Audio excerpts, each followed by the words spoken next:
Stop looking at borders. Start looking at the switches that actually turn on when the world catches fire. For 70 years, the global security architecture operated on a single, immovable geopolitical assumption that American access to European bases, airspace, and infrastructure was an automatic right of empire.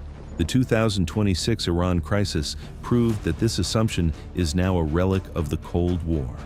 As the conflict in the Middle East escalated in March of that year, the automatic map of NATO shattered. While major European capitals retreated into legal calculations and political hesitation, and while Turkey practiced a dangerous and deliberate strategic ambiguity, Greece emerged as the primary reliable platform for Western power. The country that had already built what America needed before the crisis began. The Pentagon is no longer building its future around old habits. It is moving toward a doctrine of infrastructure reliability. What follows is the money trail behind the most consequential strategic divorce in the Western alliance. A network is being constructed, designed to give Washington operational flexibility, even when its traditional allies say no. Follow the money. By the end of this analysis, you will understand how Greece, backed by the competing interests of both the United States and France, has successfully repositioned itself from a secondary player into the indispensable anchor of a new vertical Western order. This is how strategic positions are built, not in press conferences, in infrastructure, in contracts, in hardware.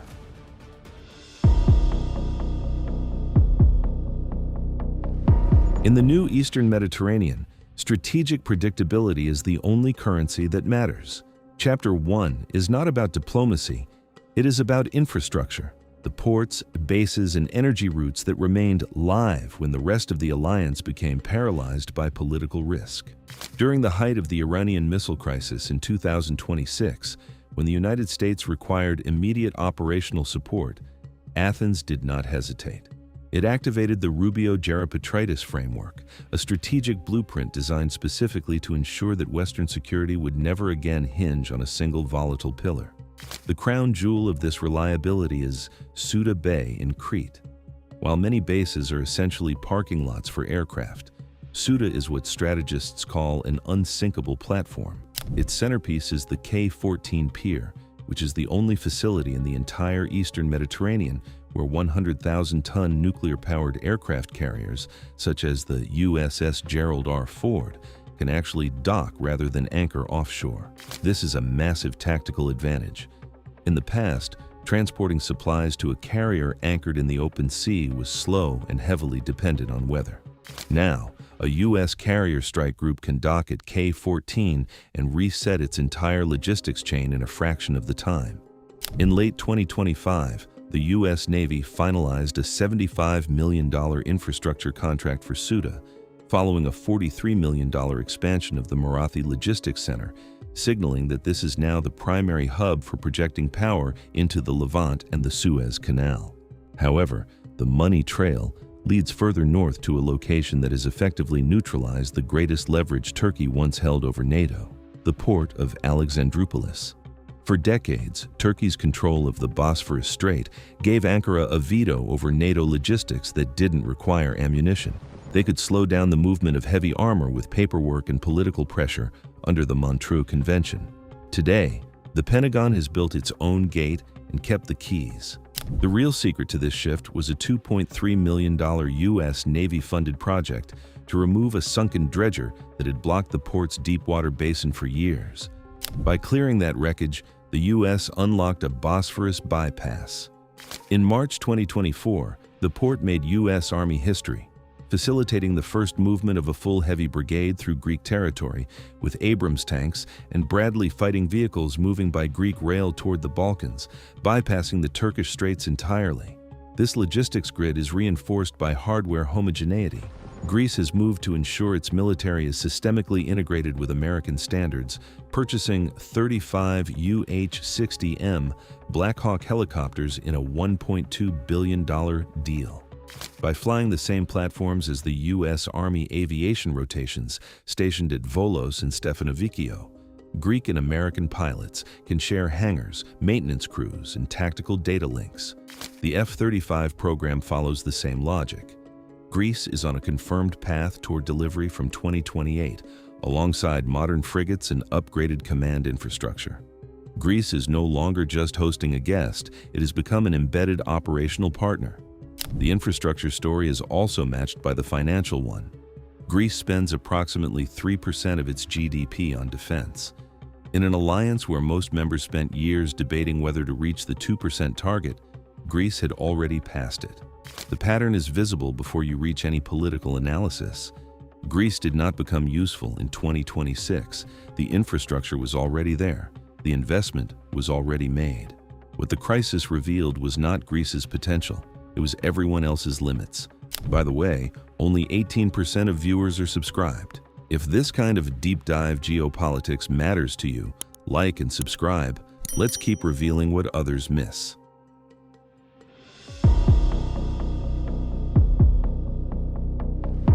To understand why the automatic map failed in 2026, look at the sovereignty veto. NATO has 32 members, 32 treaty obligations, and 32 flags in Brussels.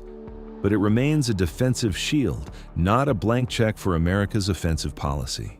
When the United States launched operations against Iran in 2026, it acted without a NATO mandate and without consultation that could give governments political cover. That distinction was decisive. Article 5 protects members from attack. It does not oblige them to support offensives. As Carnegie put it, NATO imposes no duty to back a war of choice.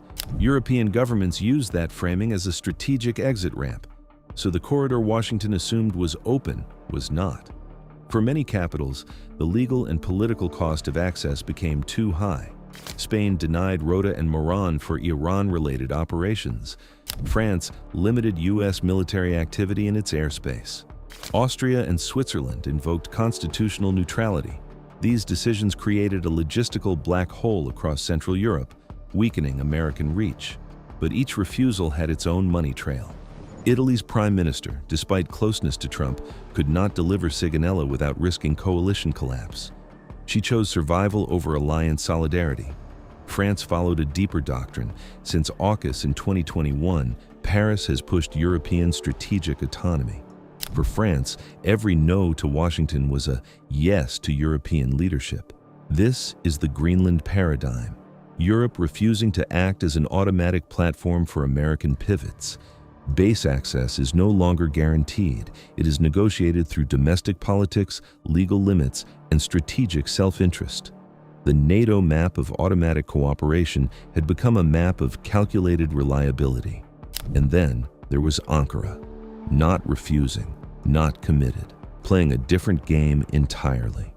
The 2026 crisis was the moment the U.S.-Turkey military divorce became final. Ankara denied the use of its airspace and the legendary Incirlik Air Base, citing its own strategic interests. For the Pentagon, this was not a surprise, but a confirmation of a trend that began years earlier. The ghost that haunts this relationship is July 15, 2016. On that night, during an attempted coup in Turkey, the authorities disconnected commercial power to Incirlik. American warplanes flying combat missions against ISIS were forced to land using emergency backup generators while the base was placed under a police blockade. That single event destroyed the Pentagon's trust-to-risk ratio. This distrust was cemented by Turkey's $2.5 billion purchase of the Russian S-400 missile system. Washington maintained that it could not fly the world's most advanced stealth fighter, the F-35, near a Russian radar system controlled by an unpredictable partner, as it would allow Moscow to harvest sensitive electronic data. Once the trust was broken, the Pentagon stopped arguing and started engineering workarounds. Turkey's geography, once its greatest asset, has become what strategists call a golden cage, a base that exists on paper but cannot be relied upon in a high-intensity conflict. In this vacuum of reliability, Turkey expected Washington to bargain for access. Instead, Washington looked at the map and saw a country that had already spent a decade preparing to host the entire western flank. Greece successfully leveraged this shift, securing a double guarantee from the West's two most powerful nuclear forces, and in Chapter 3, you will see exactly what this is now worth. And this is where the lesson becomes bigger than geopolitics. Because whether we are talking about nations or personal finance, the logic is the same. The people who prepare before the crisis are the ones who have options when the map changes. That is why today's video is sponsored by Freedom24. I use Freedom24 because it gives me a simple way to access global markets with a clean interface, transparent fees, and support in various languages. And for me, that matters, because in a world where inflation keeps reducing the value of idle cash, doing nothing with your money is still a decision. Personally, I prefer not to chase one perfect stock. I prefer broader exposure to major themes. And one theme that fits what we analyze on this channel is aerospace and defense, the companies behind the hardware, supply chains, engines, aircraft, and systems shaping global security.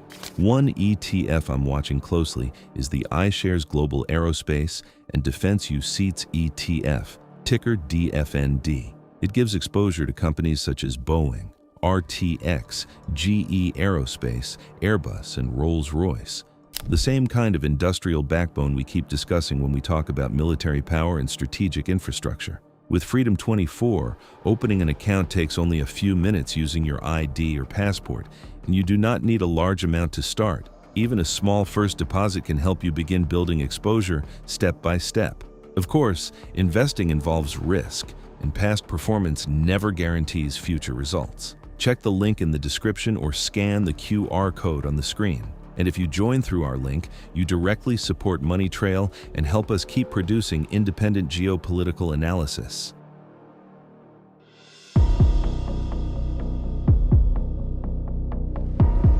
While Europe was arguing over how far it should follow Washington, Greece quietly became the meeting point of two different security worlds, the American war machine and the French vision of European strategic autonomy. This is the double-pillar strategy. On one side, Greece anchors America's Bosphorus bypass, the network of ports, bases, LNG routes, and logistics corridors that allow Washington to move power through the eastern Mediterranean without depending entirely on Turkey. On the other side, Greece anchors France's Mediterranean security vision, a Europe that can defend its own interests even when Washington and Brussels disagree. And the proof came on April 25th. 2026. France sent President Macron to Athens to renew the France-Greece Defense Pact. 5 years, automatic renewal, 9 bilateral agreements, including cooperation in nuclear technology. Then, Macron said the line that mattered. France will stand by Greece if its sovereignty is threatened. Read that again. France, the country that blocked American airspace during the Iran crisis, that restricted U.S. bombers from flying over its territory, that is actively building a security architecture designed to reduce European dependence on Washington, flew its president to Athens to pledge that it would stand beside Greece if its sovereignty is threatened. That is not diplomatic protocol. That is a nuclear power choosing a side, in writing, on camera, in Athens. And this relationship is not built on sentiment, it is built on hardware. Rafale fighter jets, FDI frigates, French systems, French supply chains, French money tied to Greek military capacity. When France commits to Greece, it is also protecting its own strategic investment in the eastern Mediterranean. At the same time, Washington was moving in the same direction, but through a different architecture. The framework co-introduced by Marco Rubio in 2019, the Eastern Mediterranean Security and Energy Partnership Act, is no longer just a legislative idea. It has become an operational doctrine. Greece, Cyprus, Israel, energy corridors, military access, and Turkey no longer treated as the only indispensable pillar. Then came Kimberly Guilfoyle, America's ambassador to Athens. She did not arrive like a traditional diplomat. She arrived as a political operator with a direct line to Trump's inner circle.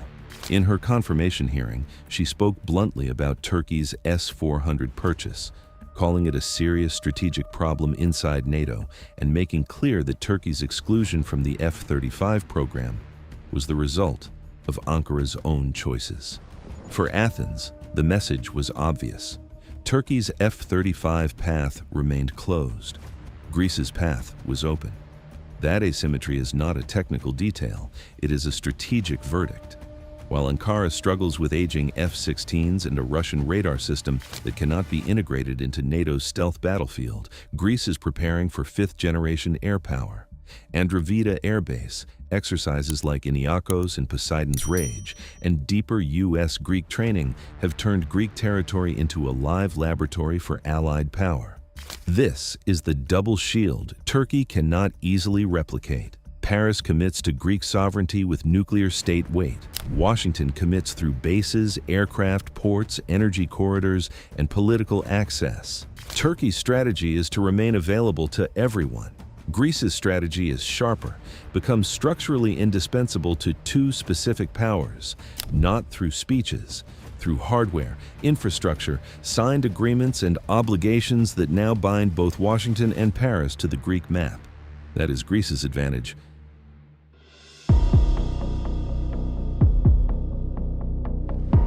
Every strategic decision eventually shows up in a contract, a drilling license, a pipeline agreement, a 20-year LNG deal. That is the money trail this story leaves behind. And it is the part that almost no one else is tracking. For decades, Europe's energy map ran east to west.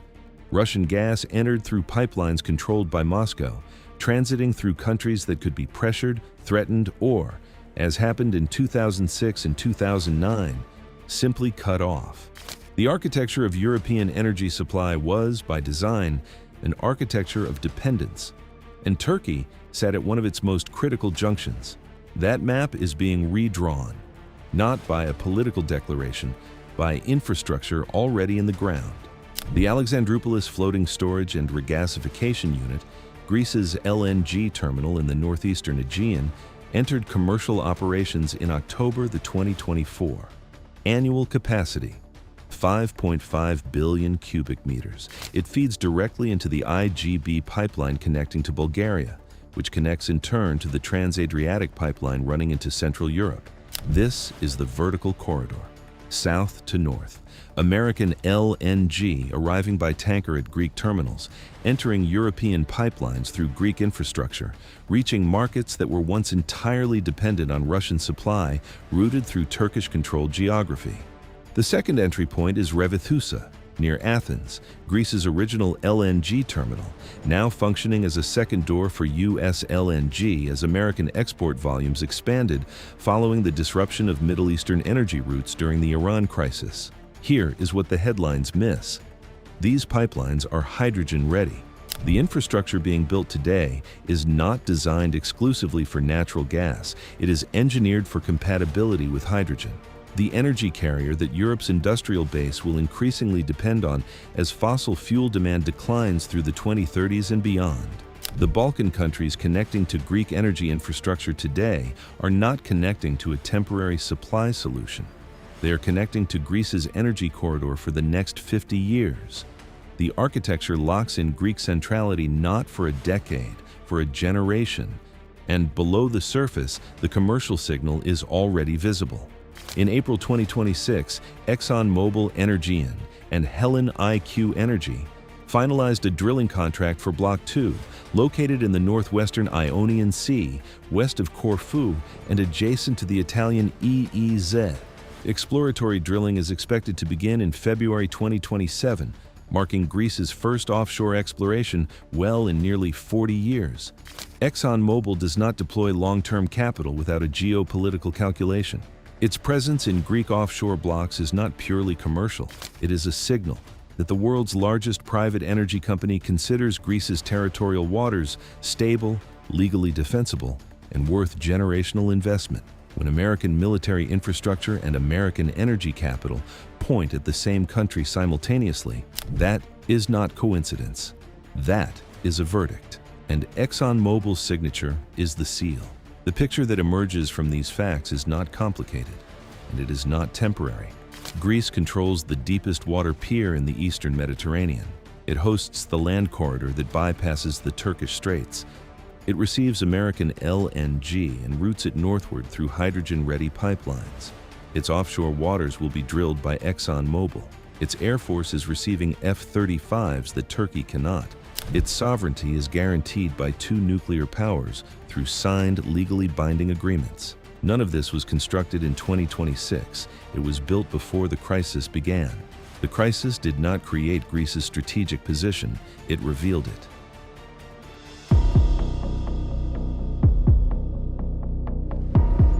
The 2026 crisis did not change the Eastern Mediterranean.